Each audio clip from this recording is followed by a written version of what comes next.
আলাইকুম এভরিওয়ান, মুক্তিস কিচেনে আপনাদের সবাইকে স্বাগতম জানাচ্ছি। আজকে আপনাদের সাথে শেয়ার করতে চলে আসলাম গ্যাসের চুলায় পারফেক্ট বারবিকিউ চিকেন রেসিপি নিয়ে। গ্যাসের চুলায় যে কোনো পাত্রে বা তাওয়ার মধ্যেই বানিয়ে ফেলতে পারবেন খুব সহজে। আর এই রেসিপিতে ঘরে থাকা কিছু বেসিক জিনিসপত্রই আমি ব্যবহার করেছি। বারবিকিউ খেতে ইচ্ছে করলে সব সময় বারবিকিউ স্ট্যান্ড বা কয়লার অ্যারেঞ্জমেন্ট থাকে না, বাট এই রেসিপিটা ফলো করে চুলায় বানিয়ে খেলে যখন ইচ্ছে আপনারা তখনই বানিয়ে খেতে পারবেন। তাহলে চলুন কথা না বাড়িয়ে রেসিপিতে চলে যাই। বারবিকিউর জন্য এখানে আমি একটা মুরগি হাড়গোড় ছাড়া মাংসের অংশটুকু নিয়ে নিয়েছি। সবগুলি পিস ছুরি দিয়ে একটু চিড়ে দিয়েছি, কারণ মশলাটা যাতে ভিতরে ভালোভাবে যায় এবং মুরগিটাও ভালোভাবে সিদ্ধ হয়। এখন অ্যাড করে দেব সম্পূর্ণ মশলাগুলি। প্রথমে দিয়ে দিচ্ছি হাফ চা চামচ লবণ, হাফ চা চামচ হলুদের গুঁড়া, 1 চা চামচ মরিচের গুঁড়া, হাফ চা চামচ গরম মশলার ফাঁকি,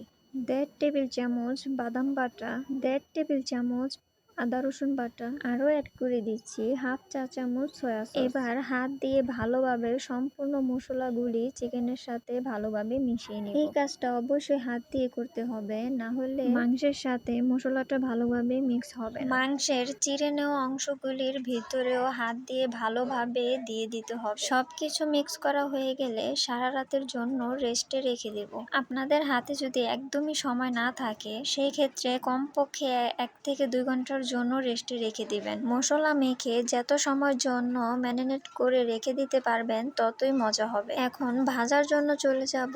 তার জন্য চুলায় একটি ননস্টিকের প্যান বসিয়ে তেল ব্রাশ করে চিকেনের পিসগুলি দিয়ে দেব। চুলার আঁচ একদম লোতে রেখে উল্টিয়ে পাল্টিয়ে ভেজে নিতে হবে। এই তো তৈরি হয়ে গেল গ্যাসের চুলায় মজাদার বারবিকিউ। যখনই বারবিকিউ খেতে ইচ্ছে করবে এইভাবে গ্যাসের চুলায় বানিয়ে খেয়ে ফেলতে পারবেন। আমার সম্পূর্ণ ভিডিওটি দেখার জন্য অসংখ্য ধন্যবাদ। লাইক, কমেন্ট, শেয়ার করে আমার চ্যানেলটি সাবস্ক্রাইব করে দিবেন। আল্লাহ হাফেজ, ভালো থাকবেন সবাই। আবারও দেখা হবে কোনো নতুন রেসিপি নিয়ে।